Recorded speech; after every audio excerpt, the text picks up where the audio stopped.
बच्चों, आज हम हीरिक संरचना का निर्माण करेंगे। तो हीरिक संरचना का निर्माण करने के लिए हम सबसे पहले हम 4 नदियाँ बनाएंगे और चारों नदियाँ कैसी होगी? तिरछी होगी। एक नदी ये बना दी, दूसरी नदी ये, तीसरी नदी ये बना दी और चौथी नदी ये बना दी। अब हम देखते हैं कि सीधी नहीं है, सीधी होती तो ऐसी होती है, हमने तिरछी बनाई है।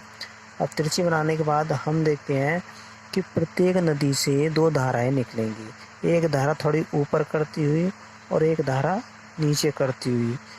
एक धारा थोड़ी हम ऊपर करती हुई निकालते हैं और एक धारा थोड़ी नीचे करती हुई निकालते हैं और प्रत्येक नदी से 2 धाराएं निकलेगी। इसी तरह से इससे भी हम 2 धाराएं निकालेंगे, ये निकाल दी, और इसी प्रकार हम इससे भी 2 धाराएं निकालते हैं और इससे भी फिर धाराएं निकालते हैं और ये धाराएं आपस में जाकर के क्या होगी? मिल जाएगी। फिर इससे भी ये धाराएं निकलेगी, मिल गई, और जहाँ पे धाराएं मिलती है वहाँ पर फिर हम नदी बना देते हैं। और जो धाराएं आपस में मिलती है तो यहाँ से जो धाराएं निकलेंगी वो एक धारा सीधी लंबवत जाएगी, इस तरह से सीधी लंबवत जाएगी, काफ़ी लंबी, और जो दूसरी धारा है वो भी काफ़ी लंबी जाएगी और वो नीचे की तरफ जाएगी, इस तरह से काफ़ी नीचे जाएगी, नीचे की तरफ जाएगी। इसमें से भी फिर इस नदी से भी ऐसे ही धारा लंबवत जाएगी, एक धारा लंबवत जाएगी काफ़ी लंबी, और इससे भी काफ़ी लंबी दूर तक नीचे तक जाएगी। फिर इससे भी ऐसे धारा सीधी लंबवत जाएगी और इससे भी धारा,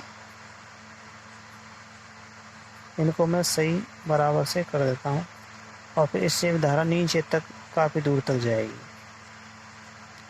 अब पहले धारा छोटी छोटी बही थी, ये देखो छोटी छोटी, अब ये लंबी धारा बही, क्योंकि इनमें टक्कर बहुत तेज हुई थी इसलिए लंबी धारा फेंकी थी यहाँ।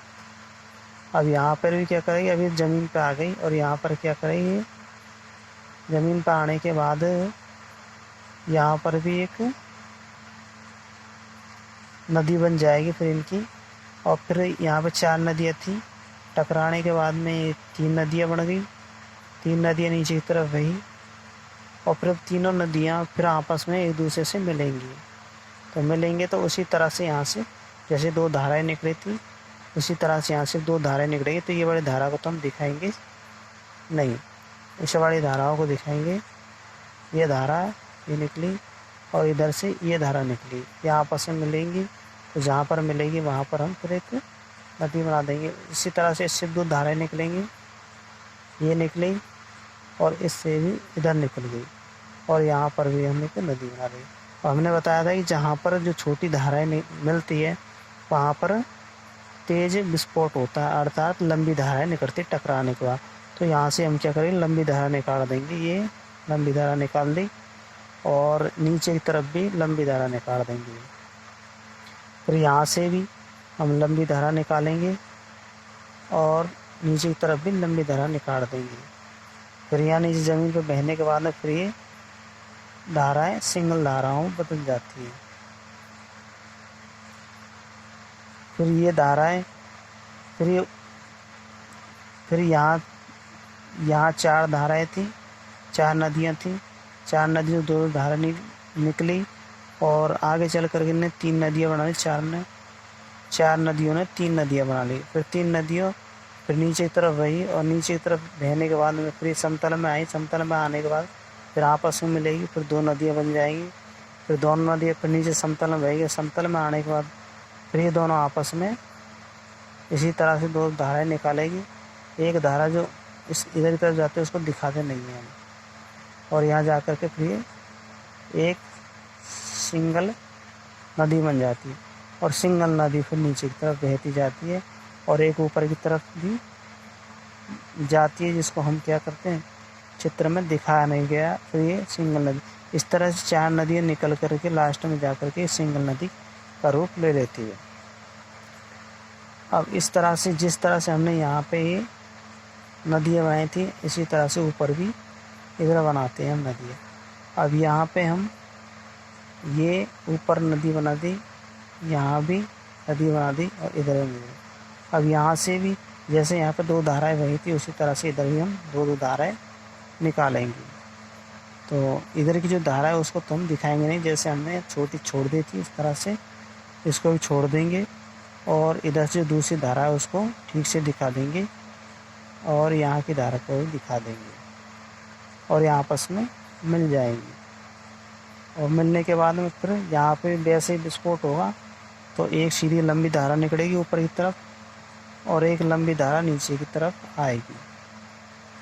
फिर इसी तरह से यहाँ से भी 2 धाराएं निकलेंगी और 2 धाराएं आपस में जा कर के फिर मिल जाएगी। यहाँ पर भी लंबी धारा निकलेंगी और इधर लंबी धारा निकलेगी और ये धारा नीचे की तरफ निकलेगी और ये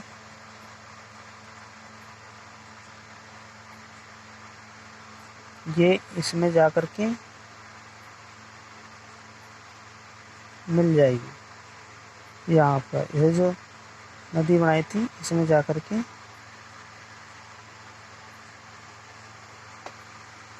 मिल जाएगी। और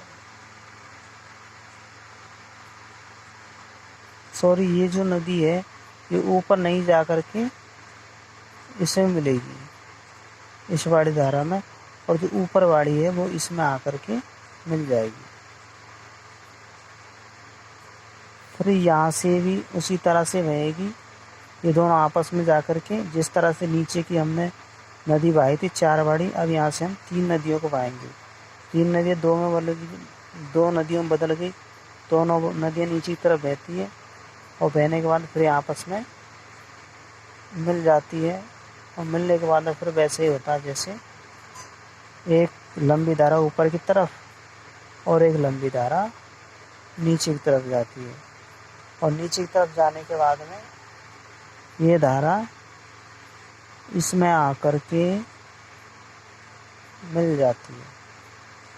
अब इसमें हम आगे बढ़ाना चाहे, अभी एक धारा हो गई तो इसको हम यहीं पे छोड़ देंगे। और इधर भी हम जैसे हमने इनकी सीधी जो धारा ऊपर तक बही थी उनको भी हम क्या करेंगे, वैसे ही नदियाँ बना देंगे। और नदियाँ बनाने के बाद में फिर इनको आपस में ऊपर की तरफ बहेगी, 2 धारा निकलेंगी। इस धारा को हम दिखाएंगे नहीं और जो नीचे धारा बहेगी उसको दिखाएंगे नहीं, और इनको आपस में फिर मिला देंगे और फिर ऊपर की तरफ ये धारा बहा देंगे। और जो हमने कहा था ऊपर की तरफ जो धारा बहती है उसमें भी हम एक नदी बना देंगे और इधर ऊपर तरफ है तो इसको नदी बना दी। फिर ये जो धारा है, जहाँ पर 2 धाराएं आपस में मिलती है वहाँ से 2 धाराएं निकलती है, तो ऊपर की तरफ जाती है और एक नीचे की तरफ जाती है और नीचे की तरफ जाती है, ये आपस में इस तरह से। अब ये हीरे की संरचना हमारी बन के तैयार हो गई। अब इसमें देखो 4 नदियाँ थी, 4 नदियों से 2-2 धाराएं निकली, 2 धाराएं निकल के आपस में मिल गई, यहाँ पे मिल गई। यहाँ पे मिलने के बाद में ये 2 ही धारा निकलेंगी, एक ऊपर की तरफ चल जाएगी, नीचे की तरफ चल जाएगी। लेकिन ये धाराएं जो टकराने के बाद में बहती है वो तेज़ गति से बहती है, ठीक है। और फिर यहाँ नीचे फिर दूर दूर तक लंबी दूरी तक बहेगी समतल में। फिर नीचे जाने के बाद में फिर ये 4 नदियाँ 3 नदियों में बदल जाएगी। फिर तीनों नदियों में फिर 2-2 धाराएं निकलेंगी और आपस में टकराएंगे, और टकराने के बाद में फिर एक धारा ऊपर बहेगी और एक नीचे की तरफ बहेगी लंबी। फिर नीचे जाने के बाद में फिर जो नीचे फिर 2 नदियाँ बहेगी, 2 नदियाँ फिर एक में बदल जाएगी और फिर एक भी फिर लंबी बहेगी। इसी तरह से जो ऊपर की तरफ बहती है धारा भी आपस में जा कर के फिर ऊपर मिलेंगी और फिर तेज़ गति से बहेंगी। एक तेज़ ऊपर फव्वारे की तरफ निकलेगा और नीचे की तरफ जाएगी। तो ये हमारे हीरे की संरचना बन गई। इसको बनाना बहुत आसान है, आपकी समझ में आ गया होगा। वीडियो को लाइक करना, सब्सक्राइब करना और शेयर करना। और इसमें इसकी हीरे की संरचना चतुष्फलकीय होती है, और इसमें बंद 2 कार्बन परमाणुओं के मध्य की दूरी होती है 154 पिकोमीटर। 2 कार्बन परमाणुओं के मध्य की जो दूरी है उसको हम बंद लंबाई कहते हैं, वो 154 पिकोमीटर होती है। और इसकी संरचना चतुष्फलकीय होती है। और इसमें बंद कोण का मान होता है, कार्बन का बंद कोण का मान 109 डिग्री 28 डेश। तो बंद कोण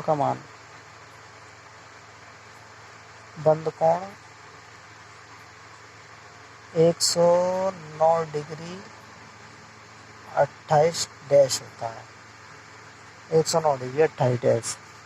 ये हो गई हमारी हीरे की संरचना।